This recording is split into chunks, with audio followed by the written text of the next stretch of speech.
Pemirsa, jumpa lagi dalam Zooming with Primus. Pandemi COVID-19 tidak saja membawa petaka, melainkan juga manfaat. Salah satunya adalah lonjakan jumlah investor di pasar modal Indonesia. Sektor yang belum mampu menyerap kredit, menyebabkan perbankan over likuiditas, dan sebagian dana itu masuk pasar modal. Selama 2020, jumlah investor di pasar modal meningkat 56%, yakni dari 2,4 juta menjadi 3,9 juta. Dari jumlah itu, investor saham bertambah 54% dari 1,1 juta menjadi 1,7 juta. Menariknya, mayoritas atau 70% investor saham adalah kaum milenial, yakni mereka yang berusia 24-39 tahun. Sensus penduduk 2020 menunjukkan jumlah milenial sudah mencapai 70 juta atau 26% dari total penduduk Indonesia. Data Bursa Efek Indonesia menunjukkan yang masuk pasar saham adalah juga sebagian generasi Z, yakni mereka yang berusia di bawah 18-24 tahun. Jumlah mereka mencapai 448.000 jiwa atau 43% dari total jumlah investor baru. Masuknya milenial dan generasi Z ke pasar saham sudah menjadi fenomena dunia. Di Amerika, milenial juga mengguncang Wall Street. Untuk melihat bagaimana peran milenial di pasar modal Indonesia, Zooming with Primus hari ini mengangkat topik fenomena milenial di investasi saham. Dan sudah hadir 3 narasumber yang kompeten di bidangnya.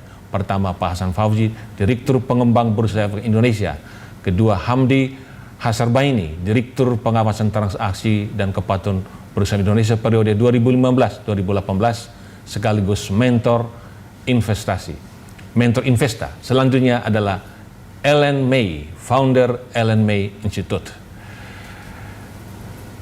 Kita sapa narasumber kita. Selamat siang Pak Hasan. Selamat siang Pak Primo, selamat siang semuanya. Ya, salam sehat Pak. Salam sehat selalu ya, kita jaga terus Pak Primus. Selamat siang Pak Hamdi. Salam sehat. Selamat siang Pak Primus, selamat siang semuanya. Salam sehat. Selamat siang Bu Ellen May. Selamat siang Pak Primus, Pak Hasan, dan Pak Hamdi. Ya, salam Selamat sehat. siang Bu Ellen. Siang Bu Ellen. Saya mulai dari Pak Hasan. Pak Hasan, ini memang lonjakan milenial luar biasa. Nah, ini barangkali digambarkan bagaimana jumlah investor kita di pasar modal 2020 yang pandemi orang merasa, wah ini hancur semua ekonomi kita, ternyata di sisi lain jumlah investor melonjak ya. Dan bagaimana 2021? Silakan Pak. Iya, terima kasih Pak Primus, terima kasih sebelumnya sudah mengundang saya di forum yang baik ini ya. Mudah-mudahan ini menjadi forum untuk mengedukasi publik dan khususnya para investor kita. Selamat siang rekan saya Pak Hamdi, Bu Ellen. Mudah-mudahan kita bisa sama-sama memberikan pemaparan yang baik di siang hari ini. Pak Primus, betul sekali tadi di pengantar Pak Primus ya. Tahun lalu kita sama-sama menghadapi tantangan yang luar biasa karena adanya pandemi COVID-19 dan berbagai pembatasan yang kita alami gitu ya.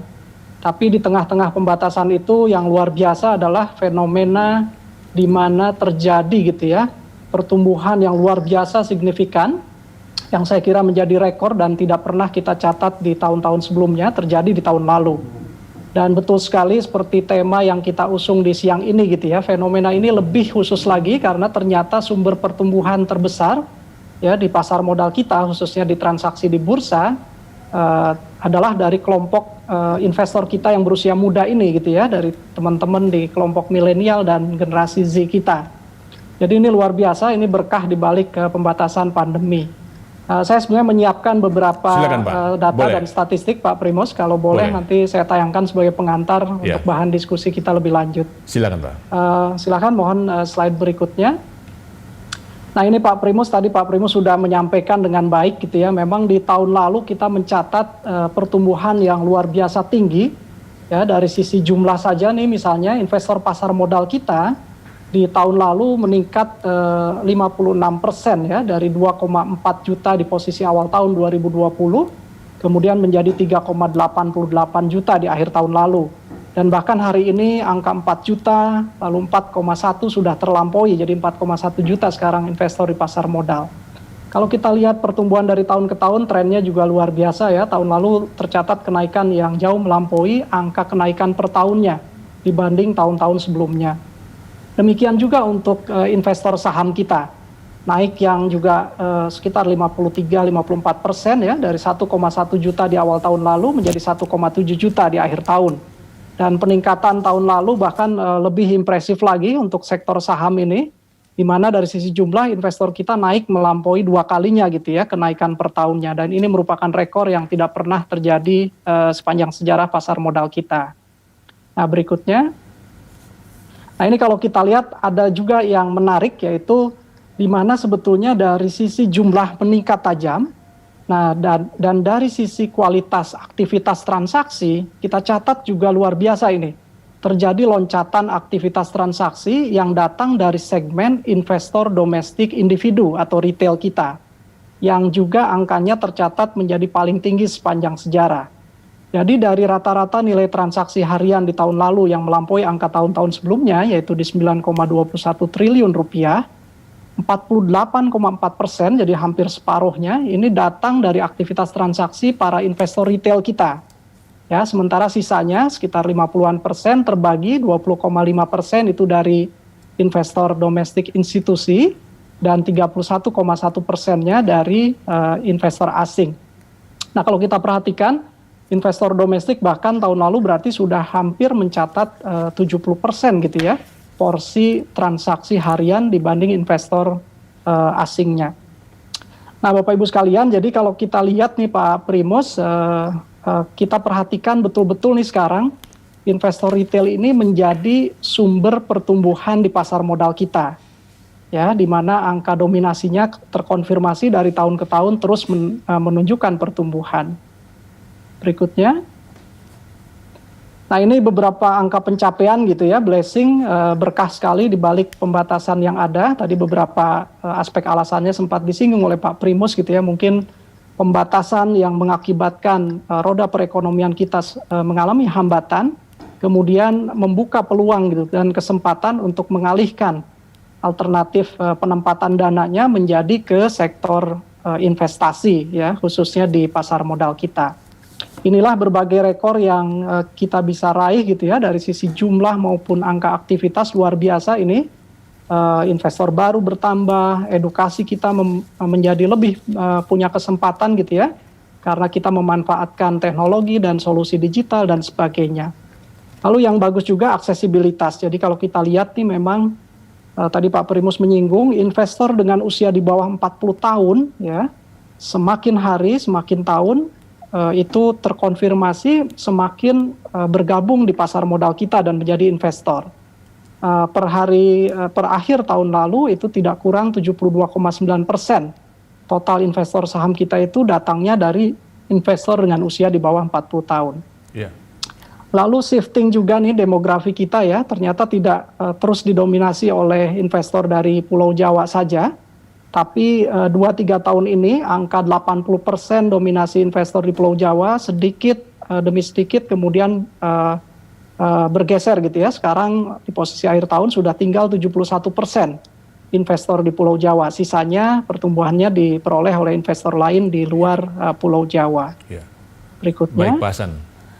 Baik Pak. Nah ini mungkin yang terakhir, jadi yang milenial nih Pak Primus, betul sekali. Jadi sekarang dominasi investor milenial kita yang usianya di bawah 25 tahun itu menjadi investor yang pertumbuhannya paling tinggi. Kemudian diikuti berikutnya oleh usia berikutnya di bawah 30 dan seterusnya di bawah 40. Lalu investor berusia di atas 41 tahun itu kita catat sekalipun masih bertumbuh, tapi pertumbuhannya tidak secepat investor berusia muda. Mungkin itu sebagai pengantar ya. Pak Primus. Yang di bawah 24 tahun berarti generasi Z ya. Itu bertumbuh berapa persen Pak Hasan? Ya jadi tahun lalu saja dia tumbuh 280 ribuan. Jadi hampir 50% angka pertumbuhan tahun lalu itu datangnya dari teman-teman investor generasi Z ini Pak Primus. Ya, baik Pak Hasan. Sebelum ke Pak Hamdi, sekali ke Ibu Ellen dulu. Founder Ellen May Institute. Ini luar biasa, jadi di bawah generasi milenial ya. Itu generasi Z udah mulai masuk pasar saham ya, 18 sampai 23 tahun ya. Ini bagaimana karakteristik mereka, Bu Ellen?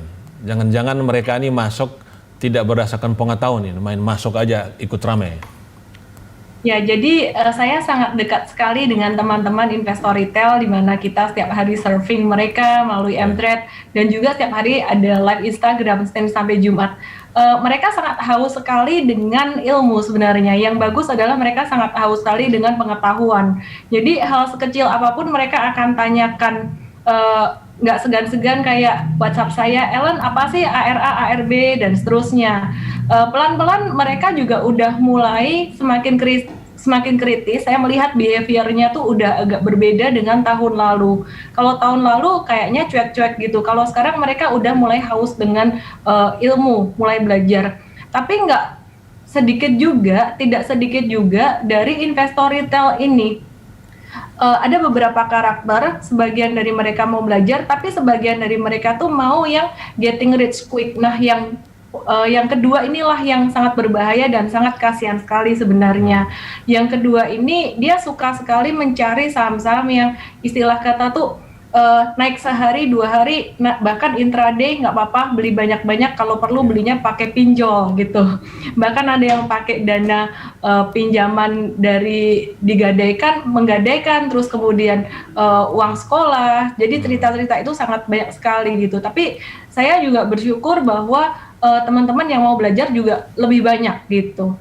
Iya, baik Bu Ellen. Pak Hasan, Pak Hamdi, maaf. Ini kita sangat senang ya bagaimana generasi Z udah masuk milenial, apalagi udah masuk pasar modal kita, dan mereka sekarang mendominasi pasar modal kita, dan itu ke depan mereka ini menjadi pilar ya. Tapi kita khawatir jangan sampai pasar modal kita menjadi killing field buat mereka. Mereka masuk terbantai, akhirnya mereka kapok keluar. Nah, bagaimana Pak Hamdi melihat ini, Pak? Ya, mungkin sebelum menjawab itu saya menambahkan penjelasan Pak Hasan tadi. Ya. Saya ingat sekitar 5 dan sampai 10 tahun yang lalu, waktu saya masih di Bursa Efek Indonesia, saya itu keliling Indonesia, Pak, hampir dari satu kampus ke kampus lainnya, dari Aceh sampai Papua sana. Dan barangkali mereka-mereka inilah yang sekarang sudah masuk ke dunia kerja, mungkin 3 tahun yang lalu masuk ke dunia kerja, dan sekarang mereka yang masuk ke pasar modal. Jadi ini memang buah dari kerja beberapa tahun yang 5 sampai 10 tahun yang lalu yang sekarang sudah masuk dunia kerja. Mereka inilah yang sekarang mendominasi penambahan investor. Nah, tapi memang seperti tadi Ellen sampaikan bahwa banyak di antara investor pemula ini yang ingin cepat kaya, gitu. Dan mereka tanpa dibekali dengan pemahaman yang cukup, langsung masuk ke pasar modal dengan apalagi dengan adanya pom-pom yang sekarang beredar di sosial media. Banyak pom-pom yang mempengaruhi mereka sehingga mereka tanpa sadar ikut terpengaruh. Kebetulan saya tanggal 2 Februari kemarin ada tulisan saya di Investor Daily. Itu memang menyoroti fenomena yang sekarang belakangan ini muncul, Pak Primus. Jadi saya lihat memang banyak yang masuk tanpa dibekali lebih dulu dengan informasi yang cukup mengenai pasar modal. Bagaimana seharusnya mereka berinvestasi. Ya. Demikian, Pak. Ya. Pemirsa, dalam beberapa bulan terakhir ini, Bursa Amerika, Wall Street diguncangkan oleh kasus GameStop. Itu sebuah saham ya, emiten yang bisnisnya adalah penjualan barang-barang untuk permainan game. Nah, itu listed di bursa New York. Kemudian ada hedge fund yang mempermainkan saham ini sehingga harganya jatuh. Dan ternyata pendukung dari GameStop ini besar sekali, yaitu para gamers. Nah, mereka tergabung dalam Reddit ya, yaitu sebuah media sosial ya. Bergabung dan jumlah mereka besar sampai 3 jutaan, dan mereka ini mengerek kembali harga saham GameStop sampai 1.500. Nah, apakah ini terjadi juga di Bursa Efek Indonesia? Jangan kemana-mana, kami segera kembali. Pemirsa, Anda masih dalam Zooming with Primus dengan tema fenomena milenial di investasi saham. Saya mulai dengan Ibu Ellen May. Yang paling dikhawatirkan, tetapi di lain pihak itulah dinamika dari pasar modal selama itu sesuai dengan koridor hukum ya, yaitu bagaimana orang sebut goreng saham, ada permainan margin, ada short selling ya. Dan di Amerika itu terjadi juga sampai Senat juga akan turun tangan melihat bagaimana Wall Street harus menunjukkan praktek pasar yang bersih, yang transparan dan tidak ada hengki-pengkinya. Dan itu kasus yang menggelegar, yang membuka mata orang Amerika adalah kasus GameStop itu. Bagaimana para investor retail bergabung dan bertarung dengan para hedge fund. Jadi banyak berita kalau kita lihat itu bahwa Reddit versus Wall Street. Nah, ini bagaimana Bu Ellen melihatnya? Ya, kalau di Amerika ya itu sangat menarik sekali ya. Saya melihat juga beberapa broker seperti Robinhood itu Robinhood itu kan brokernya para millennials di Amerika. Dia sampai membatasin transaksi untuk saham tersebut, GameStop. Nah, kalau di Indonesia sendiri gimana? Saya sendiri melihat bahwa beberapa emiten itu kan memang kapitalisasinya kecil, ya likuiditasnya kecil. Nah, dari situ sebenarnya kalau saya pribadi bersama dengan teman-teman di komunitas, kita selalu investasinya based on fundamental, ayo kita cari yang kapitalisasi lebih besar. Bicara tentang pom-pom saham yang mungkin tadi sempat di-mention sedikit oleh Pak Hamdi, itu saya sungguh sangat-sangat prihatin sekali. Karena praktek itu udah terjadi sekian setahun. Dulu banyak sekali orang yang nanya, saya nggak ngerti apa sih maksudnya pom-pom saham. Ternyata setelah saya perhatikan, mohon maaf jika saya salah di sini, tapi mungkin ada beberapa orang yang dia punya uang lumayan banyak, secara personally dia lumayan kaya, kemudian nih saham dia kapitalisasinya sangat kecil, dia mohon maaf jika saya salah, sepertinya dia beli sendiri, kemudian followernya ngikut direkomendasi beli, kemudian dia jual dan followernya nyangkut.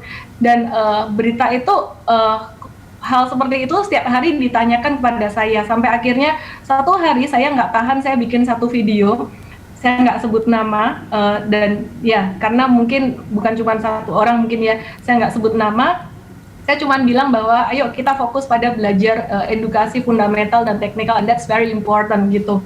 Kalau sampai kita rugi dalam satu saham, kita nggak bisa salahin emiten tersebut karena sahamnya turun, atau kita salahin si orang yang dalam tanda kutip kemungkinan dia berusaha untuk menggerakkan harga saham. Itu bukan salah mereka, itu salah kita, that's our responsibility. Nah, itu yang saya sampaikan ke teman-teman investor, dan sepertinya apa yang saya sampaikan di situ juga direspon oleh si orang yang dianggap mempom-pom saham, padahal saya nggak mention itu. Jadi ribut di sosial media itu Ellen May versus si itu gitu. So satu hal yang saya ingin sampaikan di sini sangat bagus sekali, ada Pak Hasan Fauzi, ada Pak Hamdi juga. Pesan saya buat teman-teman investor semua sebenarnya cuma satu sih. Investasi itu sama dengan bisnis dan juga sama dengan hal yang lainnya. Mau jadi dokter ya belajar, mau jadi pebisnis belajar. Jadi jangan karena ngelihat orang itu cuan terus setiap hari mau jadi ingin kaya dalam sehari. Everything need process, itu aja lah. Jadi we have to manage expectation between profit and losses. Jadi kalau investasi ada kerugian, itu satu hal yang harus disadari sejak awal oleh teman-teman investor semua. Jadi kalau misalkan ada saham yang mungkin sekiranya dalam tanda kutip, ini dikerek naik oleh pihak-pihak tertentu, ya itu bukan salah dia orang, bukan salah si dalam tanda kutip si pengerek, bukan salah emitennya, salah diri sendiri. Kenapa nggak belajar, kenapa ambil saham seperti itu, mudah percaya dan serakah masukin uang terlalu banyak. Kira-kira itu sih pendapat saya. Baik Bu Ellen, jadi dari perspektif Ibu Ellen bagus juga, jangan mempersalahkan pihak lain, tapi kita sendiri harus pandai ya masuk ke pasar yang memang seperti itu. Bagaimana Pak Hamdi melihatnya, Pak? Halo Pak Hamdi. Masih di mute sepertinya. Masih unmute Pak. Masih mute. Ya. Unmute ya, silakan Pak. Tadi saya mention istilah pom-pom, mungkin itu asalnya dari pom-pom girl gitu. Ya. Tapi sebetulnya di teknik manipulasi saham sendiri memang ada istilah pump and dump. Jadi harga saham itu dipump sedemikian rupa sampai ke level tertentu, kemudian di level yang sudah ditarget itu kemudian sahamnya di-dump. Nah, pelaku inilah apakah namanya bandar atau tukang goreng ya, mereka mempam, tentunya mereka butuh modal yang besar ya untuk bisa mempam harga suatu saham sampai ke level tertentu. Nah, investor pemula yang awam yang tidak sadar melihat harga saham yang naik demikian drastis, ikut-ikutan beli gitu. Padahal nggak sadar mereka masuk ke jebakan si bandar. Begitu bandar sudah mencapai target harga yang mereka inginkan, sahamnya didump. Tinggallah investor lugu ini yang memegang barang yang harganya tiba-tiba terjun dan kemudian nggak bisa dijual. Jadi memang seperti tadi Ellen sampaikan, kalau mau jadi investor ya tetap harus belajar gitu. Harus belajar dulu, pahami dulu saham yang beli, fundamentalnya seperti apa, pengurusnya siapa, orang yang punya integritas atau tidak, bisnisnya punya prospek atau tidak gitu. Kemudian baru masuk membeli saham itu. Karena nanti saya boleh share bahan presentasi nggak Pak Primus? Iya. Ya. Sebentar saya ada beberapa poin yang silakan saya share. Ya.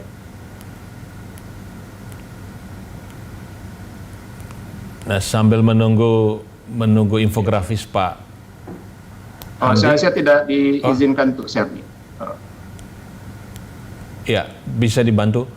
Sambil menunggu infografisnya, itu bisa juga sebaliknya Pak ya. Jadi mereka yang menjadi pemain juga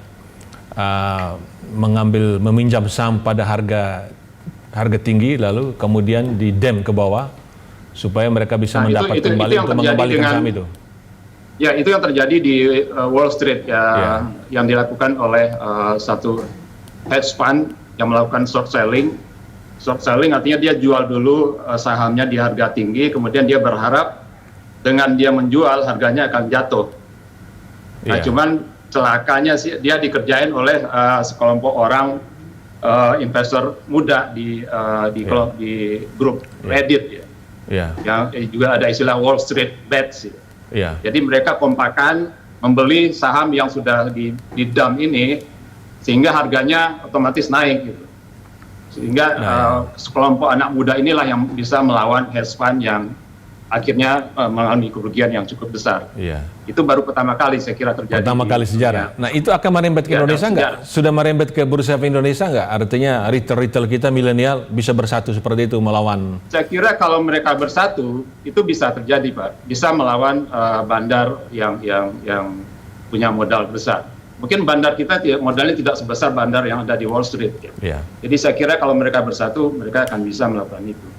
Nah, itu bagaimana supaya bisa positif, Pak? Bisa menjadi deterrent factor dan akhirnya terjadi pasar yang lebih fair, Pak? Nah, itu dia.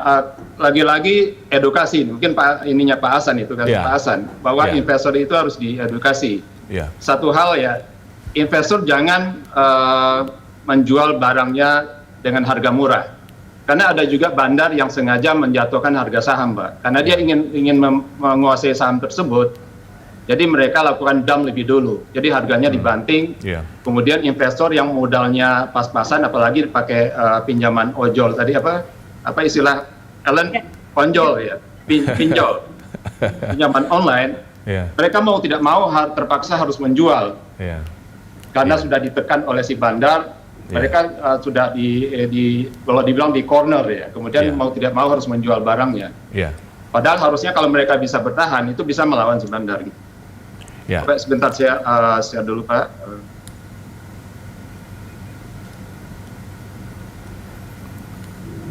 Jadi lagi-lagi menurut saya Pak Primus kuncinya adalah masih dipakai. Pak Hamdi barangkali nanti sebentar kita ke Pak Hasan dulu karena ada Pak Hasan punya dua infografis yang belum ditampilkan. Pak Hasan, silakan Pak Hasan. Ya mungkin ya sebagai pengantar ya, jadi memang ini faktanya, artinya millennials kita terus masuk ke pasar. Saya kira tidak ada yang salah, sangat positif karena memang tujuan kita sama-sama untuk terus memastikan tercapainya pendalaman pasar kita gitu ya Pak Primus dan Mbak Ellen, Pak Hamdi. Pada saatnya kita tentu tidak perlu khawatir dan memiliki dilematis gitu ya, tentu kuantitas dan kualitas dalam hal ini kita harapkan bisa terus sejalan. Artinya dari sisi jumlah tentu kita pengen sebanyak-banyaknya, tapi sejalan dengan itu tadi ya, saya sepakat sekali PR edukasi dan memastikan cara-cara yang baik, kemudian pemahaman terutama dari para investor baru ini juga kita terus pastikan. Saya senang kan punya teman-teman seperti Mbak Ellen dan kawan-kawan gitu ya, di mana bersama kami di bursa sebetulnya dengan motif dan itikad yang positif ini menyambut gitu dan merangkul para investor baru millennials ini untuk mendapatkan pemahaman yang baik gitu ya. Mbak Ellen ini luar biasa rajin Pak Primus, jadi hampir tiap hari bertemu langsung dengan teman-teman millennials untuk memberikan pemahaman. Saya kira pada prinsipnya itu, jadi tadi ya, do your own research buat para investor muda kita. It's your money, it's your decision. Jadi pada prinsipnya ini uang-uang Anda yang nanti pada akhirnya Anda tanpa paksaan siapapun itu memiliki hak penuh untuk memutuskan apakah membeli, menghold atau menjual saham tertentu misalnya. Dan don't blame others, saya sepakat ya. Jadi tidak pas juga nanti pada akhirnya kemudian menyalahkan yang lain karena nasi sudah menjadi bubur gitu ya Mbak Ellen, sudah terlambat. Nah, edukasi tentu menjadi peran dan fungsi utama kami, tapi alhamdulillah kami ini kan banyak sekali nih yang satu perahu memiliki spirit dan komitmen yang sama gitu. Dari OJK, dari esalon lain, dari anggota bursa, manajer investasi, dan yang luar biasa nih, tahun lalu saya kira fenomena Mbak Ellen dan kawan-kawan di komunitas ini juga mengalami kebangkitannya ini. Kalau saya lihat euforia pemanfaatan investasi di pasar modal juga diiringi dengan munculnya berbagai komunitas yang mudah-mudahan mayoritas diantaranya tentu sangat positif. Jadi tentu kami juga mencermati ini dan mendorong terus peran komunitas dalam hal ini. Tadi mungkin saya ingin juga menyinggung sedikit fenomena yang disampaikan Bang Primus ya. Di luar sana sudah terbukti nih bagaimana kekuatan komunitas yang di belakangnya adalah para investor retail yang mungkin sebelum ini katakanlah dipandang sebelah mata gitu ya, kapasitas dan kemampuannya ternyata luar biasa. Bahkan di pasar terbesar di dunia gitu, di Wall Street sana, fenomena ini menjadi fenomena yang baru pertama kali terjadi gitu. Di mana big fund, big players kemudian mendapatkan penyeimbangnya ya, dalam hal ini kekuatan komunitas retail. Saya melihatnya ada dua sisi, jadi ada aspek positifnya. Karena nanti tindakan-tindakan short selling berlebihan misalnya, yang memiliki motif lain tentu sekarang mengalami penyeimbangnya. Yang mudah-mudahan juga motifnya positif. Nah di sisi lain tentu hal yang negatifnya tentu kita perlu cermati, artinya kalau ini terus dilakukan tanpa disertai dukungan aspek fundamentalnya, seperti kita ketahui GameStop itu ya memang sunset industry, sunset equity gitu ya. Kan memang nggak ada yang salah gitu. Orang menebak di tengah pandemi, di mana main game secara fisik ini kemudian sepi pengunjung, ya tentu logikanya secara fundamental sahamnya akan turun. Itulah kenapa banyak yang mengambil posisi short selling. Nah tapi short selling berlebihan ini kemudian diimbangi atau dilawan dengan kapasitas investor retail di sana gitu ya, yang menunjukkan gitu bahwa mereka juga tidak ingin begitu saja gitu ya dipermainkan oleh kekuatan yang besar. Nah saya kira di sini Bu Ellen mungkin nanti bisa mengkonfirmasi Pak Primus, yang menarik saya kira arah menuju ke sana bukan tidak mungkin terjadi. Karena tadi kita lihat persentase aktivitas transaksi harian investor retail kita sudah hampir 50%. Jadi betul kata Pak Hamdi, sekarang kekuatan terbesar di market kita tidak hanya pemilik dana besar, tapi investor retail yang bersama-sama ini sekarang sudah hampir 50%-nya. Dan trennya terus naik, jadi bukan tidak mungkin di tahun ini kita melampaui angka lebih dari separuhnya. Nah di tengah-tengah ini kalau seandainya ada fenomena Reddit gitu ya, di mana ada yang menggerakkan ke satu arah, ya tentu bukan tidak mungkin akan terjadi. Nah sekali lagi kami berharap jika itu terjadi, maka itu hanya terjadi dengan didasari tadi pemahaman yang baik, kemudian aspek fundamental dari saham yang bergerak tadi memang betul-betul terkonfirmasi. Sehingga apresiasi harga ataupun penurunan harga pada akhirnya tercermin sebagai impact langsung dari kinerja dan prospek perusahaan dimaksud. Ini regulasi kita bagaimana Pak Hasan? Regulasi kita tentang short selling dan margin untuk saat ini? Ya, jadi memang di kami di bursa dan juga di payung hukum di OJK, secara umum sebetulnya tidak ada yang salah, jadi short selling diizinkan, Ya. transaksi margin juga diizinkan. Hanya mungkin mudah-mudahan kami belajar lebih cepat gitu ya dari peers kita di luar sana. Pada saat kondisi kontraksi dan distraksi di pasar gitu ya, maka short selling itu kami ban, kami larang untuk sementara waktu. Kita flashback ke belakang sejak bulan Maret yang lalu, karena kami melihat kondisi mekanisme penciptaan harga di pasar sudah tidak efisien, orang waktu itu panik selling dan sebagainya. OJK bersama kami memutuskan untuk melarang sementara waktu kegiatan mengambil posisi short selling ini. Dan ini masih berlaku sampai hari ini, jadi kami masih mencermati kalau pasar belum memungkinkan tentu tidak akan kita angkat nih larangannya. Nah, tapi jangan lupa ada banyak sekali kriteria dan persyaratan sebelum anggota bursa kita dan investor yang masuk dalam kelompok sophisticated investor dapat memanfaatkan fitur short selling ini. Jadi tidak untuk semua orang. Banyak sekali pengaturan yang cukup rigid yang kami harapkan dipenuhi dulu sebelum short selling itu dapat dilakukan.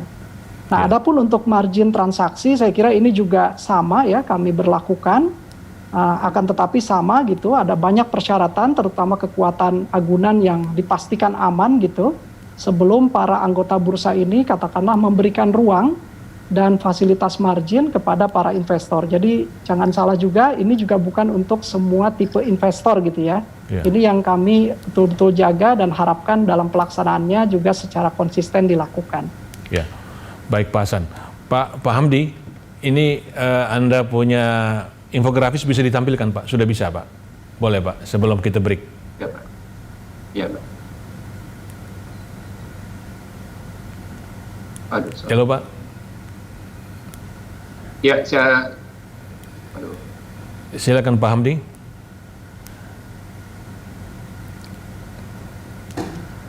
Jadi bisa kita melihat bagaimana fenomena pump and dump ini Pak. Ya. Ini saya agak gaptek nih. Mungkin sambil rehat saya coba share ya Pak. Ya, kalau begitu mungkin kita break dulu Pak ya. Sudah bisa? Belum Pak, belum. Ya, kita break. Ya, mungkin kita break dulu. Nanti Ya, saya pemirsa, kita nanti masuk sesi terakhir. Ada beberapa data dari Pak Hasan Fauzi, juga dari Pak Hamdi. Tetapi pada sesi terakhir nanti kita membahas bagaimana pasar modal Indonesia itu bisa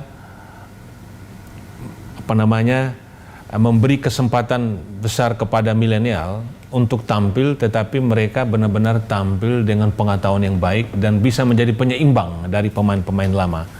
Bagus juga seperti di Wall Street sana, jadi para hedge funds yang selama ini merajalela, begitu ada komunitas yang Wall Street Batch itu mereka bisa menjadi penyeimbang sehingga bisa membantu pasar menjadi lebih teratur dan fair. Pemirsa jangan kemana-mana, kami akan segera kembali memasuki sesi terakhir. Pemirsa, kita sekarang di sesi terakhir Zooming with Primus dengan tema milenial, fenomena milenial di investasi saham. Saya mulai dari Ibu Ellen ya. Nah, kita ingin agar pasar modal Indonesia ini benar-benar pasar modal yang teratur, tertib, fair, sehingga siapapun yang masuk ke sana, kalau dia rugi, itu rugi secara fair, bukan karena rugi karena ada penipuan atau karena dia dikerjakan oleh satu kelompok tertentu. Nah, oleh karena itu kebangkitan milenial ini bagus sekali.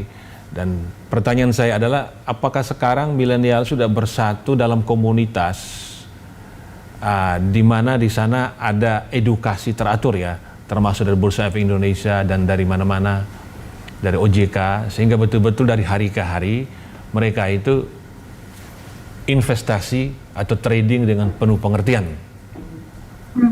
Jadi kembali lagi menjawab pertanyaan ini, saya melihat satu perubahan behavior dari retail, dari teman-teman retail yang setiap hari interaksi dengan saya. Di tahun-tahun sebelumnya tuh mereka nggak begitu kritis, tapi di tahun 2020 ini mereka kritis. Ternyata setelah saya perhatikan, ini karena faktor usia juga. usia milenial, usia generasi Z tadi, ini adalah usia yang sangat kritis sekali. Sehingga ketika mereka masuk di dalam sebuah komunitas, mereka nggak cuma masuk dalam satu komunitas saja. Mereka akan masuk ke beberapa komunitas dan mereka cepat sekali belajar. Mereka cepat sekali tahu mana yang ini istilah kata komunitas yang benar, ini komunitas pom-pom. Mereka cepat sekali belajar dan saya bersyukur karena hal itu ya. Di usia-usia mereka yang masih mungkin sekolah, ada yang baru lulus SMA, ada yang masih kuliah atau baru lulus kuliah, itu usia yang sangat bagus sekali belajar. Jadi kalau pertanyaannya, apakah mereka belajar di komunitas? Sangat dan sangat mengejar. Cuman yang jadi satu tantangan, jadi satu kendala adalah setiap komunitas itu punya gaya yang berbeda-beda. Ada yang gayanya investasi gitu. Jadi ada yang ikut Pak Lo Keng Hong, wah ini sahamnya very value investing banget, tapi lama banget time horizonnya. Ada yang nggak sabar, terus kemudian beralih ke trading. Tradingnya terlalu cepat sekali, maunya ya itu tadi, jadi kena jebakan pump enda, mau beli hari ini, nanti sore jual, untungnya ratusan juta, bisa buat beli Fortuner dipamerin kayak gitu. Siapa yang nggak suka sih gitu, nggak kepengen. Nah ada juga yang sudah mulai menemukan ritmenya, aku nggak cocok terlalu panjang, aku ingin menikmati untuk jangka menengah beberapa bulan. Nah kira-kira mereka udah mulai bisa ngerti itu. Yang sangat disayangkan adalah kalau misalkan di awal belum apa-apa udah pakai modal terlalu banyak dalam masa pembelajaran, cari-cari tahu di komunitas ini itu, kalau mereka pakai modal kecil nggak masalah. Yang bahaya kalau mereka pakai modal besar, itu aja. So good banget teman-teman yang millennials nih, mereka kemampuan dan curiosity-nya tuh sangat-sangat besar sekali. Dan berbahaya, mereka kan banyak sebagai gamers ya, sudah biasa main game, ini tinggal mencet-mencet selebay-selebay, ternyata jebol. Anak saya dan 14, mereka suka nge-game, terus saya coba yuk buka akunnya di satu sekuritas yang saat ini memang lagi happening, yang dia undang artis Korea jadi brand ambassador, kita semua tahu lah.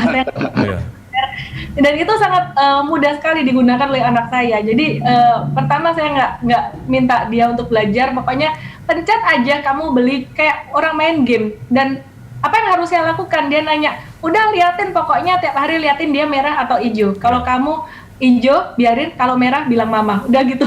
Jadi mereka senang sekali. Iya, baik Bu. Itu dia. Iya, Pak Hamdi, tadi sudah bisa ditampilkan Pak? Saya sudah share tapi belum kelihatan ya. Apa belum kelihatan ya? Di sana ada yang. Iya. Saya sudah share dari sini Pak. Iya. Nah, sambil menunggu presentasi Anda, bisa direspons. Saya bisa, ya. Saya jelaskan saja. Iya, dijelaskan Pak. Jadi begini Pak, yang diharapkan adalah bagaimana Pak Hamdi bisa membantu milenial ini, mereka masuk ke sana, ke pasar saham ini, apapun juga teknikal ya, tetapi orientasinya harus lihat fundamental. Bagaimanapun juga at the end, ya kayak ini saham di Amerika itu sudah jelas dia sunset ya, tetapi kok mau diangkat juga, ini bisa sudah sunset Pak. Orang beli saham kan lihat ke depan. Silakan Pak. Saya bagi beberapa tips ya Pak untuk investasi saham, khususnya bagi pemula ya. Yang pertama adalah bahwa ya ini sesuai dengan judul artikel saya di beberapa hari yang lalu. Kita ini adalah investasi saham, jadi bukan main saham. Betul. Karena ya terminologi yang berada di pasar itu adalah main saham. Jadi seolah-olah ini cuma main-main, dan kalau main-main ya berarti nggak perlu persiapan yang matang. Padahal kita adalah investasi saham. Nah investasi itu seperti Ellen katakan, itu perlu belajar dulu gitu. Jadi dokter harus belajar dulu gitu. Jadi investor juga demikian. Nah kemudian prinsip tips yang kedua, investasi saham itu adalah investasi jangka panjang.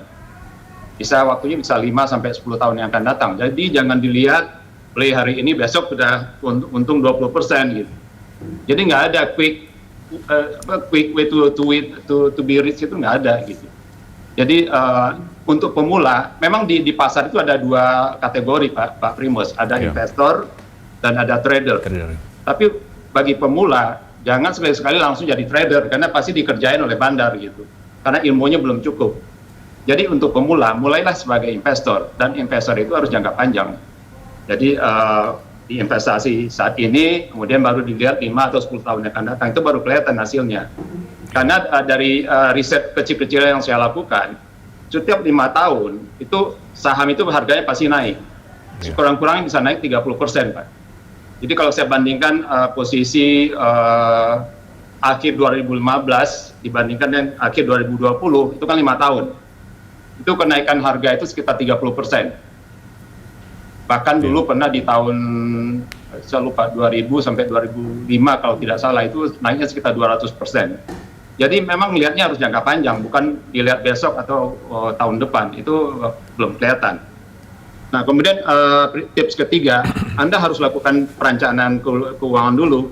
Jadi kita punya gaji nih, kalau milenial udah punya gaji, dia harus keluarkan dulu sebagian gajinya untuk biaya hidup, sebagian untuk kebutuhan yang lain, kemudian sebagian untuk dana darurat dulu gitu. Nah, kalau ada sisa, inilah yang diinvestasikan gitu. Jadi investasi bukan dengan cara pinjaman online, kemudian apalagi uang pendidikan anak dicemplungkan ke saham, kemudian kalau sahamnya anjlok, terus mau bunuh diri gitu. Jadi saya pikir itu harus dilakukan dulu, perencanaan keuangan itu harus dilakukan. Anda memang harus menginvestasikan dana dingin istilahnya, atau idle fund, bukan dana yang diperlukan besok atau lusa. Nah kemudian yang tips yang berikutnya, kenali dulu perusahaannya. Sebelum membeli saham, kita harus tahu perusahaan yang saham yang kita beli itu bisnisnya apa, produknya dipakai orang atau enggak gitu. Kalau kita sendiri nggak paham perusahaan itu bisnisnya apa, produknya apa, ya jangan beli. Berarti kita membeli kucing dalam karung, kita tidak paham apa bisnisnya, kemudian produknya apa. Kemudian tips berikutnya, kita lebih baik salah waktu atau salah harga dalam beli saham daripada salah saham gitu. Karena apa maksudnya salah waktu atau salah harga? Kita nggak apa-apa beli saham dengan harga yang sedikit lebih tinggi, tapi karena fundamentalnya bagus, karena prinsip tadi investasi saham dan investasi jangka panjang, dalam 5 tahun yang akan datang harganya pasti naik.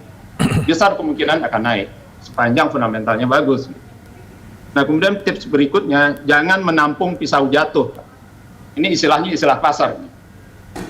Kita kalau menampung pisau jatuh, itu tangan kita bisa sobek. Artinya kalau saham itu sudah berkali-kali setiap hari ARB, tadi istilah Ellen, ARB itu adalah auto rejection bawah gitu. Jadi harganya sudah turun, tiap hari turun, itu jangan dibeli dulu gitu. Karena itu ibarat kita menampung pisau jatuh. Kita nggak tahu besok akan ARB lagi atau enggak gitu. Tunggu dulu harganya mantul, kemudian baru beli. Nah kemudian prinsip berikutnya, jangan mengejar layang-layang putus. Jadi kalau saat suatu saham harganya naik terus, jangan diburu malah. Jangan-jangan Anda lagi dicoba masuk ke perangkapnya bandar nih. Dia saham itu harganya di pump, kemudian Anda kejar, itu namanya Anda mengejar layang-layang putus. Gitu dapat ya layang-layang putus jatuh ke bawah. Kemudian fokus saja pada target, jangan pedulikan suara pom-pom atau suara siapalah, influencer atau mau dia siapa kan, mau dia ustadz, mau dia artis. Lakukan sendiri riset Anda gitu. Event analis pun itu hanya sebagai reference, sebagai acuan aja. Anda jangan gantungkan dengan rekomendasi analis, karena mereka juga manusia, belum tentu benar 100% gitu. Kembali ke diri Anda sendiri, yakinkan diri bahwa ini saya sudah lakukan riset, saya sudah pilih sahamnya, saya beli. Jadi yang lain itu hanya informasi tambahan gitu. Baik Pak. Jadi itu kurang lebih Pak Primus, ya, Pak. tips. Baik Pak, menarik Pak. Sekarang Pak Hasan Pak. Bagaimana Bursa Efek Indonesia menciptakan pasar yang betul-betul transparan, informasinya merata, kemudian teratur, fair. Siapapun yang rugi selama ini ada, itu risiko dari investasi. Silakan Pak. Ya, terima kasih Pak Primus. Jadi selain tadi ya, kami betul-betul fokus kepada edukasi. Ya tentu kami juga punya perangkat pengaturan gitu ya, dari sisi pengaturan untuk menjaga agar pasar selalu teratur, wajar, dan bahkan efisien. Ada peraturan yang mengatur mekanisme perdagangan, di mana kami ingin memastikan setiap saat gitu ya, mekanisme penciptaan harga atau price discovery mechanism sedikit banyak dapat terus dilakukan secara efisien. Tapi kita tahu dari waktu ke waktu market penuh dengan informasi, rumors, dan sebagainya. yang mungkin pada saat jangka pendek akan mempengaruhi keputusan investasi para investor. Tapi jangan lupa kami juga punya banyak ketentuan tentang keterbukaan informasi kepada publik. Jadi setiap ada rumors tertentu yang menyangkut pada prospek dan kinerja perusahaan tercatat, ini bursa akan serta-merta memintakan klarifikasi dan menyebarkan informasi ini kepada publik. Lalu kami punya mekanisme pengawasan, jadi pam endam, kemudian pom-pom ini muaranya kan semuanya akan terlihat di karakteristik transaksi yang dilakukan. Jika seandainya transaksi dilakukan itu kami kenali dan dapat dikonfirmasi terjadi manipulasi harga, penipuan, atau bahkan insider trading, ya tentu akan kami proses lebih lanjut bersama otoritas dalam hal ini. Nah, mungkin itu yang kami lakukan, Pak Primus. Tadi menarik yang disampaikan Pak Hamdi. Saya kira nggak ada yang salah, cuma jangan lupa Pak Primus, teman-teman investor milenial ini di pasar modal kita nih instrumen investasi kita banyak loh. Iya. Jadi nggak cuma saham ya. Saya sering mendengarkan Mbak Ellen dengan komunitasnya atau forum-forum komunitas lain. Banyak sekali investor kita yang bahkan langsung tanya gitu, direct gitu ya ke Mbak Ellen, ke yang lain. Kira-kira saya harus beli saham apa gitu ya. Nah ini saya kira ini betul-betul menunjukkan mereka belum siap sebetulnya. Artinya alih-alih bertanya beli saham apa, maka kalau memang belum bisa melakukan sendiri research dan penelaahan atas aspek fundamental dan nantinya mungkin teknikal dan lain-lain atas saham tersebut, maka pilihan lainnya tersedia di pasar modal, Pak Primus. Jadi tidak harus langsung jago gitu ya, langsung direct memilih saham-saham tertentu. Mereka bisa menitipkan dananya kepada profesional yang dikenal secara peraturan, berizin resmi. Ada manajer investasi, ada penasehat investasi yang mungkin nanti akan mengarahkan mereka ke instrumen yang lain gitu ya, secara kolektif, misalnya reksadana, atau instrumen yang berbasis surat utang, yang notabene memang risikonya lebih rendah. Tapi Tentu tadi harapan seperti high Ibu return-nya, ekspektasinya harus dijaga gitu. Pasan tadi seperti Ibu Ellen mengatakan, anak-anak muda kan mereka kritis ya. Dan saya bergaul dengan beberapa milenial, mereka tanya pada saya, di mana ada kursus-kursus tentang investasi, karena sekarang kan bisa jarak jauh, Pak.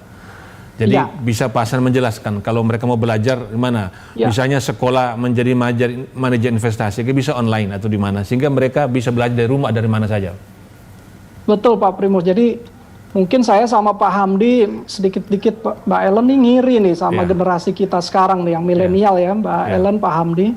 Karena kalau dulu di zaman kami milenials itu susah sekali gitu nyari sarana investasi atau komunitas yang baik untuk belajar berinvestasi di pasar modal. Tapi sekarang sangat banyak Pak Primus, kami sendiri di Bursa memiliki institusi resmi sekolah pasar modal ya. Sekolah pasar modal. Dan ada level-levelnya, ada level 1, 2, 3. Pendaftarannya terbuka untuk umum, gratis pula, bisa diakses melalui website kita ya di www.idx.co.id. Anggota bursa kita tadi Mbak Ellen sebutkan gitu ya, banyak menyelenggarakan sekolah-sekolah pasar modal dan cara-cara berinvestasi yang saya kira juga sangat baik diikuti. Dan komunitas kita nih yang luar biasa, banyak sekali komunitasnya, tentu tinggal dipilih mana yang sesuai dengan seleranya dan diyakinkan dulu bahwa komunitas itu positif, silahkan bergabung dan belajar bersama mereka gitu ya. Dengan tetap prinsipnya tadi yang Pak Hamdi sebutkan, saya setuju. Pada intinya keputusan terakhir itu jangan hanya tergantung semata-mata dari ajakan. Nah berbicara influencer Pak Primus, kami juga punya inkubator buat influencer sebetulnya. Dan jauh sebelum hype dari influencer ini tentang investasi saham, sebenarnya 2-3 tahun lalu kami di Bursa sudah memulai merangkul mereka. Para influencer dan selebgram ini bersama kami sudah masuk dan mengalami dulu program edukasi bersama Bursa. Sebelum kemudian mereka tampil dan mengajak berinvestasi dengan cara-cara yang positif kepada para followersnya terutama. Nah fenomena yang kemarin terjadi juga kami tidak tinggal diam, jadi kami langsung juga mengajak berdiskusi mereka, meminta masukan dari mereka dan sekaligus mengarahkan mereka. Kalau kita cermati sekarang mungkin belakangan ini muncul ya, para influencer dengan follower yang luar biasa banyak sudah sangat lebih baik gitu dalam menyampaikan ajakan untuk berinvestasi dan secara positif menyadarkan berinvestasi yang baik ini. Tinggal ini satu lagi Pak Hasan. Terus, Pak Primus. Tinggal satu Pak Hasan, melibatkan lebih masif media massa Pak. Siap Pak Primus, ini berita satu dan teman-teman ini luar biasa. Jadi kami minimal sebulan sekali sebetulnya punya temu wartawan bersama media ini kami betul-betul terbantu nih Pak Primus dan teman-teman media. Terima kasih banyak. Ya. Pemirsa, kita sudah mendengar pemaparan dari 3 narasumber kita yang intinya adalah milenial sudah banyak masuk di pasar modal Indonesia. Bahkan mereka menjadi pemain dominan di pasar modal Indonesia. Itu menyebabkan harga saham kita naik dan kemudian transaksi kita terus meningkat dari waktu ke waktu. Tetapi diingatkan oleh narasumber bahwa mereka masuk ke pasar modal harus dengan pengetahuan dan sarana untuk menjadi cerdas berinvestasi sudah tersedia. Bursa Efek Indonesia sudah mempunyai sekolah-sekolah, kursus-kursus secara gratis yang bisa diikuti secara online. Kemudian apapun yang mau dicari di saham, perhatikanlah fundamentalnya. Jangan hanya melihat gerak harga saham. Tadi ada yang menyebut tipsnya bahwa lebih baik kita beli salah harga daripada salah saham. Salah saham itu antara lain adalah kita membeli saham yang nggak punya prospek. Tapi kalau salah harga, tetapi saham itu mempunyai prospek yang bagus di masa depan, itu harganya akan naik berlipat ganda. Dan kemudian dari Bursa Efek Indonesia akan terus mencermati untuk menciptakan pasar yang transparan, fair, wajar, dan teratur. Kita terima kasih kepada narasumber kita, Pak Hasan Fauzi. Terima kasih, Pak. Terima kasih banyak Pak Primus, Mbak Ellen, Pak Hamdi. Pak Hamdi Hasarbaini dan Ibu Ellen May. Terima kasih Pak Primus, Pak Hasan, Pak Ellen.